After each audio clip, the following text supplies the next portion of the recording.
সুপ্রিয় দর্শকবৃন্দ, আসসালামু আলাইকুম রহমতুল্লাহি ওয়া বারাকাতুহু। প্রীতীয় শুভেচ্ছা নেবেন, আশা করি সকলেই ভালো আছেন। ত্রয়োদশ জাতীয় সংসদ নির্বাচনের পর সংখ্যাগরিষ্ঠ আসনে জয়লাভ করে সরকার গঠনের পথে রয়েছে বিএনপি। আগামীকালকে সব কিছু ঠিকঠাক থাকলে নতুন সরকারের শপথ গ্রহণ। তো এরকম একটি প্রেক্ষাপটে আলোচনায় রয়েছে যে চুপ্পুর পরে রাষ্ট্রপতি কে হবেন।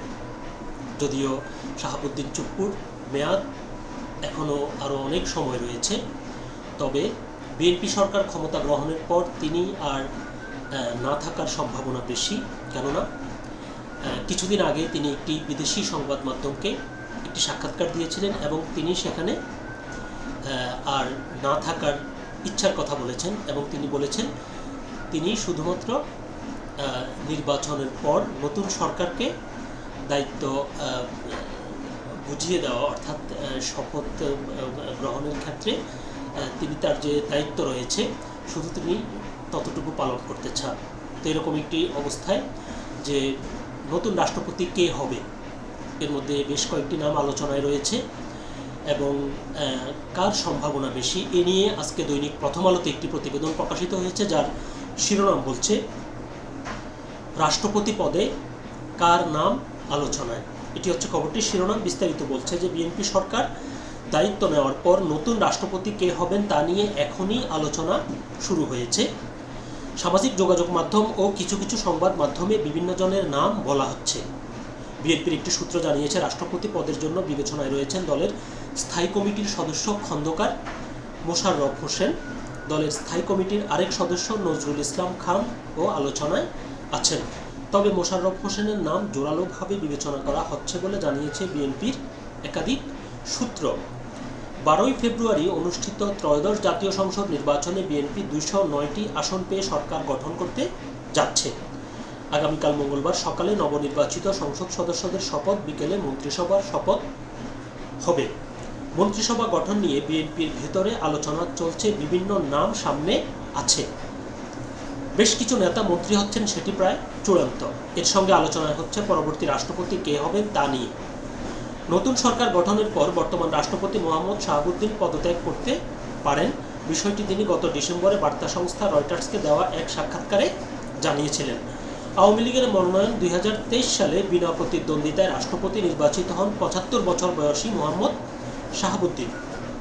তিনি রয়টার্সকে বলেছিলেন, আমি সরে যেতে চাই, আমি চলে যেতে আগ্রহী। মোহাম্মদ শাহাবুদ্দিন বলেছিলেন, নির্বাচন না হওয়া পর্যন্ত আমার দায়িত্ব পালন করে যাওয়া উচিত। সাংবিধানিকভাবে রাষ্ট্রপতির পদে থাকায় আমি আমার দায়িত্ব পালন করে যাচ্ছি। রাষ্ট্রপতি মোহাম্মদ শাহাবুদ্দিন তখন আরও বলেছিলেন, সব কনসুলেট, দূতাবাস ও হাইকমিশনে রাষ্ট্রপতির প্রতিকৃতি, রাষ্ট্রপতির ছবি ছিল। হঠাৎ এক রাতেই সেগুলো উধাও করে ফেলা হয়েছে। এতে মানুষের কাছে একটি ভুল বার্তা গেছে যে সম্ভবত রাষ্ট্রপতিকে সরিয়ে দেওয়া হচ্ছে। আমি খুবই অপমানিত বোধ করেছিলাম। সংবিধান অনুযায়ী রাষ্ট্রপতি পদের মেয়াদ 5 বছর, সেই হিসাবে 2028 সালের এপ্রিল পর্যন্ত মেয়াদ আছে মোহাম্মদ শাহাবুদ্দিনের। যদিও সে সময় পর্যন্ত তিনি পদে থাকছেন না, যা স্পষ্ট হয়েছে রয়টার্সের সঙ্গে তার দেওয়া সাক্ষাৎকারে। বিএনপি সরকার গঠন করতে পারলে খন্দকার মোশাররফ হোসেন রাষ্ট্রপতি হতে পারেন বলে আগেও আলোচনা হয়েছে। 2023 সালে বগুড়ায় বিএনপির একটি বিভাগীয় সমাবেশে দলটির নেতা জিএম সিরাজ বলেছিলেন, বিএনপি সরকার গঠন করলে তারেক রহমান হবেন প্রধানমন্ত্রী আর রাষ্ট্রপতি হবেন খন্দকার মোশাররফ হোসেন। 79 বছর বয়সী খন্দকার মোশাররফ হোসেন কুমিল্লা 1 আসন থেকে এবার সংসদ সদস্য নির্বাচিত হয়েছেন। এর আগে 4 বার সংসদ সদস্য হন তিনি। 1991, 1996 সালের 15ই ফেব্রুয়ারি ও 12ই জুন এবং 2001। ঢাকা বিশ্ববিদ্যালয়ের ওয়েবসাইটে দেওয়া তথ্য বলছে, খন্দকার মোশাররফ হোসেন বিশ্ববিদ্যালয়টির ভূতত্ত্ব বিভাগের অধ্যাপক ছিলেন। 1991 সালে নির্বাচনে জয়ী হয়ে তিনি জ্বালানি মন্ত্রী হন। 2001 সালে হন স্বাস্থ্যমন্ত্রী। মহান মুক্তিযুদ্ধের সময় যুক্তরাজ্যে থাকা অবস্থায় তিনি বাংলাদেশের প্রতি সমর্থন আদায়ে সংগঠকের ভূমিকায় অবতীর্ণ হন।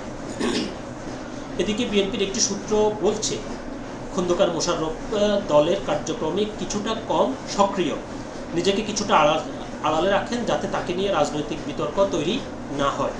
সূত্র জানিয়েছে, রাষ্ট্রপতি পদে বিএনপির স্থায়ী কমিটির সদস্য নজরুল ইসলাম খানের নামটি আলোচনায় থাকলেও তাকে প্রধানমন্ত্রীর রাজনৈতিক উপদেষ্টা করার পরামর্শ রয়েছে দলের ভেতরে। খালেদা জিয়ার জানাজায় বিপুল জমায়েতে দলের পক্ষ থেকে বক্তব্য দিয়েছেন নজরুল ইসলাম খান। এবার বিএনপির নির্বাচন পরিচালনা কমিটির আহ্বায়ক ছিলেন তিনি। নতুন রাষ্ট্রপতি কে হচ্ছেন তা এখনও চূড়ান্ত হয়নি। আগামীকাল মন্ত্রীদের নাম জানা যাবে। এর কয়েকদিনের মধ্যে স্পষ্ট হতে পারে কে হচ্ছেন রাষ্ট্রপতি। তো মোটামুটি মূল প্রতিবেদনটি এ পর্যন্তই ছিল। এই প্রতিবেদন যেভাবে বলছে, যেহেতু নজরুল ইসলামকে একটি পদে বিবেচনা করা হয়েছে এবং সবচেয়ে বয়োজ্যেষ্ঠ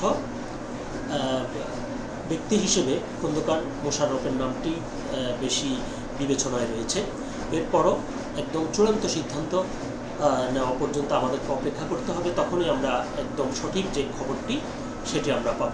এগুলো সবই সম্ভাব্য আলোচনা। সকলে ভালো থাকবেন, সুস্থ থাকবেন। আল্লাহ হাফেজ।